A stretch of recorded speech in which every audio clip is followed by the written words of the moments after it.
My name is Fulton Fry. I am an alcoholic. I will be reading briefly from Chapter 5 of the Alcoholics Anonymous text, the AA Big Book, which is the popular nickname. This is taken from the 4th edition. I own no copyright. I am just reading this in case someone needs another voice reading it as a bit of service work. Chapter 5, this is how it works. Rarely have we seen a person fail who has thoroughly followed our path. Those who do not recover are people who cannot or will not completely give themselves to this simple program. Usually men and women who are constitutionally incapable of being honest with themselves. There are such unfortunates. They are not at fault. They seem to have been born that way. They are naturally incapable of grasping and developing a manner of living which demands rigorous honesty. Their chances are less than average. There are those, too, who suffer from grave emotional and mental disorders, but many of them do recover if they have the capacity to be honest. Our stories disclose, in a general way, what we used to be like, what happened, and what we are like now. If you have decided you want what we have and are willing to go to any length to get it, then you are ready to take certain steps. At some of these we balked. We thought we could find an easier, softer way. But we could not. With all the earnestness at our command, we beg of you to be fearless and thorough from the very start. Some of us have tried to hold on to our old ideas, and the result was nil, until we let go absolutely. Remember that we deal with alcohol, cunning, baffling, powerful. Without help it is too much for us. But there is one who has all power, and that one is God. May you find him now. Half measures availed us nothing. We stood at the turning point.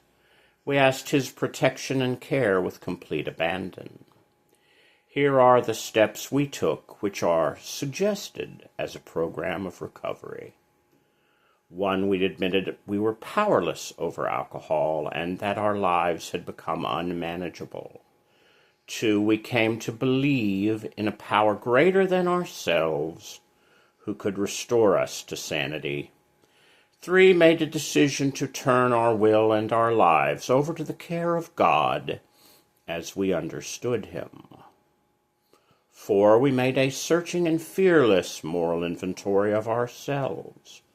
5, we admitted to God, to ourselves, and to another human being the exact nature of our wrongs. 6, we were entirely ready to have God remove all these defects of character. 7, humbly asked him to remove our shortcomings. 8, made a list of all persons we had harmed and became willing to make amends to them all. 9, made direct amends to such people wherever possible, except when to do so would injure them or others. 10, continued to take personal inventory, and when we were wrong, promptly admitted it.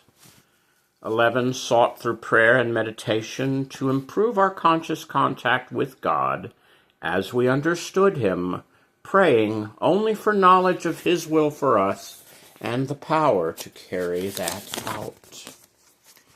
12, having had a spiritual awakening as a result of these steps, we tried to carry this message to alcoholics and to practice these principles in all our affairs. Many of us exclaimed, "What an order! I can't go through with it." Do not be discouraged. No one among us has been able to maintain anything like perfect adherence to these principles. We are not saints. The point is we are willing to grow along spiritual lines. The principles we have set down are guides to progress. We claim spiritual progress rather than spiritual perfection.